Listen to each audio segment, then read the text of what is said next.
Good morning students.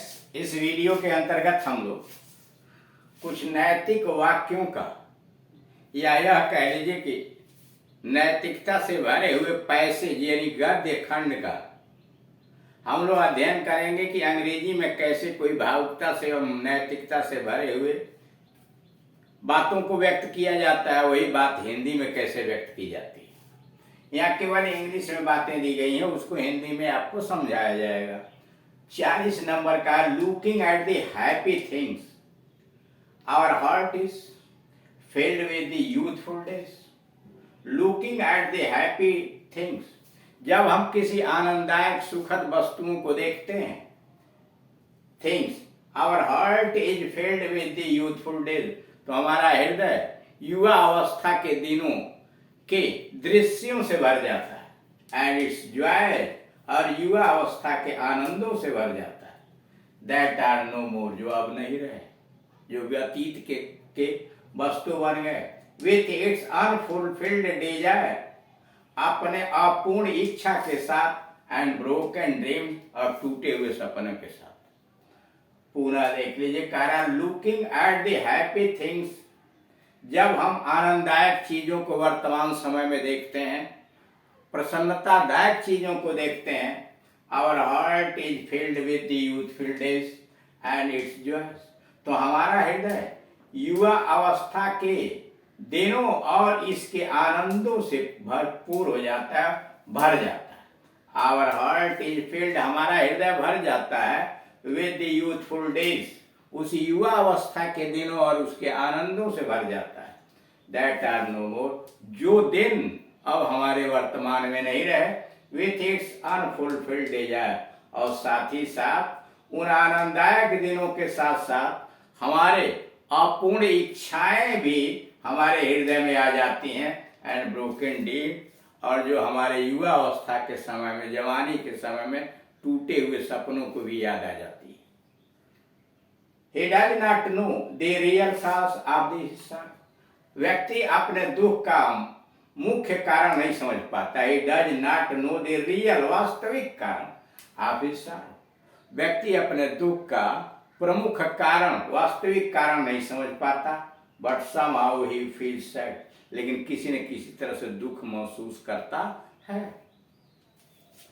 Perhaps there is some divine discontent, शायद कोई दैवी असंतुष्टि होगी।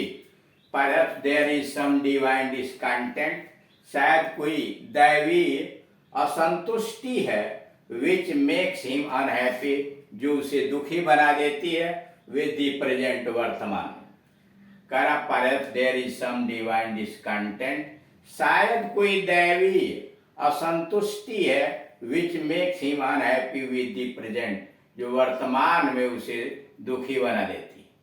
It may simply the most elegia, it may simply the most elegia, elegia घर पर पड़े रहने की बीमारी, होम सिक है। यह हो सकता है कि घर पर पड़े रहने की बीमारी है। For what has been swallowed up by time, वह उस चीजों के लिए जो उसके अतीत में निगल लिए गए, यानी समय के द्वारा जो उसकी इच्छाएं निगल ली गई, इसकी वजह से घर पर रहने की बीमारी है।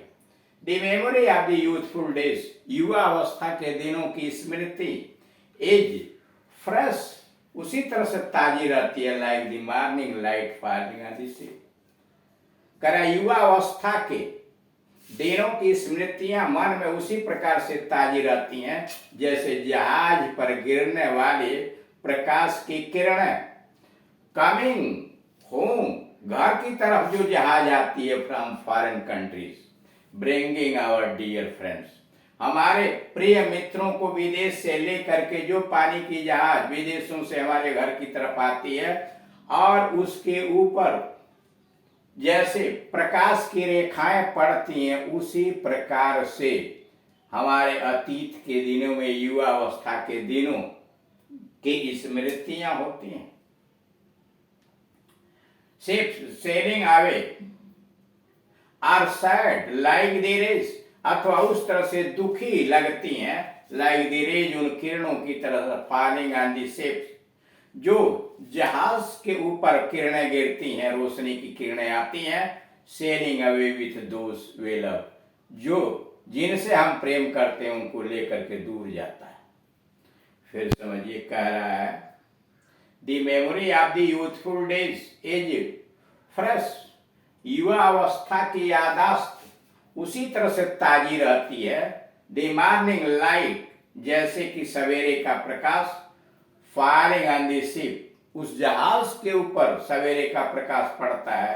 Coming home from foreign countries bringing our dear friend, जो हमारे प्रिय मित्रों को लेकर विदेश से घर वापस आ रहा है, उसी तरह से ताजा लगता है जैसे उस पर पड़ने वाली प्रकाश। Are sad like the rays, अथवा इस प्रकार से वह दुखी लगता है, यानी युवा अवस्था की स्मृतियां उस प्रकार से दुखी लगती हैं जैसे कि falling on the ship sailing away with those we love, उन लोगों को जो हमारे प्रिय हैं, जिनसे हम प्रेम करते हैं, लेकर के कहीं दूर देश की तरफ जा रहा है। Sometimes this sorrow is very deep, और कभी कभी यह दुख बहुत गहरा हो जाता है। Sometimes this sorrow is very deep, कभी कभी यह दुख बहुत गहरा होता है। It is like the grave, यह उस दुख की तरह है, felt by the dying man, जैसे मरता हुआ व्यक्ति महसूस करता है। वो डिमली सीज, जो धुंधले धुमले रूप से देखता है। एंड हियर्स, और सुनता है। डिमली सीज, और जो धुंधले रूप से जिसे दिखाई देता है। एंड हियर्स दी डाउन, और जिसे बहुत ही कम सुनाई देता है। And song of the half awakened birds, जिसे अध जागृत चिड़ियाओं की आवाज उसे हल्की हल्की सुनाई देती है। फिर समझिए, it is like the grief, यह उस दुख उस तकलीफ की तरह होता है। Felt by the dying man, जैसे मरता हुआ मनुष्य उसे महसूस करता है। हु डिमली सीज, जो धुंधले धुंधले देखता है। And hears the dawn, and जो हल्का हल्का सुनता है। Song of the half awakened birds, और अध जागृत चिड़ियाओं के गीत को सुनता है। And feels that he will see and hear this word, और वह यह महसूस करता है कि वह सुनेगा और देखेगा भी दिस वर्ड नो मोर, जैसे मरता हुआ व्यक्ति इसलिए दुख महसूस करता है कि अब वह दुनिया को न देख पाएगा और न इस दुनिया की चीजों को सुन पाएगा, इसीलिए वह दुखी होता है। सो सारो कम्स टू अस, इसी तरह से दुख हमारे ऊपर आता है। When we remember our unfulfilled desire, उसी प्रकार से जब हम अपनी अपूर्ण इच्छाओं को महसूस करते हैं तो दुख हमारे ऊपर आता है। Sorrow comes to us when we remember our unfulfilled desire, जब हम अपनी अपूर्ण इच्छा को याद करते हैं तो दुख हमारे ऊपर हावी हो जाता है। The memory of the person we loved, जिन लोगों से हम प्रेम करते थे उनकी स्मृति। But whom we could not kiss, लेकिन जिनसे हम प्रेम नहीं कर सके, जिन्हें हम चुम्बन नहीं ले सके। Because that person loved another, इसलिए वह व्यक्ति किसी और से प्रेम करता था। And did not care for us, उसने हमारी परवाह नहीं की। Brings tears to our eyes, और जब हम ये महसूस करते हैं तो हमारे आंखों से आंसू आ जाता है। फिर समझिए, sorrow comes to us, so sorrow comes to us, इसीलिए दुख हमें होता है, दुख हमारे पास आता है। When we remember our unfulfilled desires, जब हम अपने जीवन की अपूर्ण इच्छाओं को याद करते हैं तो हमारे मन के अंतर्गत तकलीफ होती है, दुख से हमारा मन भर जाता है। The memory of the person, उस व्यक्ति की स्मृति, वे लव्ड, जिनसे हम प्रेम करते थे। But whom we could not kiss, जिससे हम प्रेम तो करते थे लेकिन जिसका चुम्बन नहीं ले पाए। Because that person loved another, इसलिए कि वह व्यक्ति किसी और से प्रेम करता था। And did not care for us, और हमारी परवाह नहीं किया, हमको तिरस्कृत कर दिया, जब ऐसा सोचते हैं तो brings tears to our eyes, हमारे आंखों में आंसू आ जाते। The regret of the first unfulfilled love, करा पश्चाताप दुख of the first unfulfilled love, प्रथम अपूर्ण प्रेम का पश्चाताप मेक्स अस वाइल्ड, हमें उन्मुक्त बना देता है विथ पेन, दुख से हमें उन्मुक्त बना देता है। एंड लाइफ अपीयर्स ब्लीक, हमारा जीवन सूखा बन जाता है। एंड मेलेकनेस, निरर्थक हो जाता है। लाइफ डेथ, मौत की तरह से हमारा जीवन निरर्थक बन जाता है।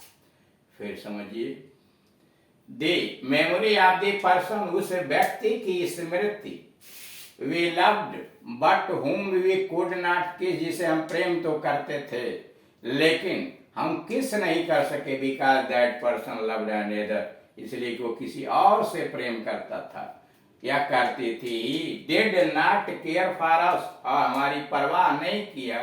ब्रिंग्स डियर्स टू अस, हमारे आंखों में आंसू आ जाते हैं। The regret of the first unfulfilled love, प्रथम अपूर्ण प्रेम के लिए पश्चाताप मेक्स अस वाइल्ड, हमें उन्मुक्त बना देता है विथ पेन, यही दर्द से हमें जंगली की तरह से व्यवहार करने का बना देता है। Life appears bleak and meaningless like death, और जीवन जो है मौत की तरह से अर्थहीन और सूखा बन जाता है। These tears which are born of a vague sorrow, ये आंसू, देज टीयर्स विच आर बॉर्न, ये आंसू जो निकलते हैं पैदा होते हैं वैगु सारो, अस्पष्ट दुख के कारण। आर एन अनडिफाइंड लॉन्गिंग, अथवा अपरिभाषित कामना की वजह से। आर स्वीट, बड़े मधुर लगते हैं। एंड सैड, और दुखद भी लगते हैं at the same time equation. These tears which are born of a vague sorrow, ये आंसू जो आंखों से अस्पष्ट दुख के कारण निकलते हैं। आर एन अनडिफाइंड लॉन्गिंग, अथवा अपरिभाषित कामना की वजह से, इच्छा की वजह से निकलते हैं। Are sweet and sad at the same time, सुखी भी लगते हैं दुखद भी लगते हैं। ये कई समय में वो आनंददायक भी होते हैं और कष्टदायक भी होते हैं। दे आर बिटर स्वीट, वे कड़वे मीठे होते हैं। दे आर बिटर स्वीट, वे कड़वे मीठे होते हैं। The past which has disappeared, वह अतीत जो गुजर चुका है, बीत गया है। फ्रॉम हिम, उससे, is still fresh in his memory, आज भी उसकी स्मृतियों में बिल्कुल ताजा बना रहता है। The past which has disappeared from him, वह अतीत जो उससे विलुप्त हो चुका है, is still fresh in his memory, अब भी उसकी याददाश्त में ताजा है।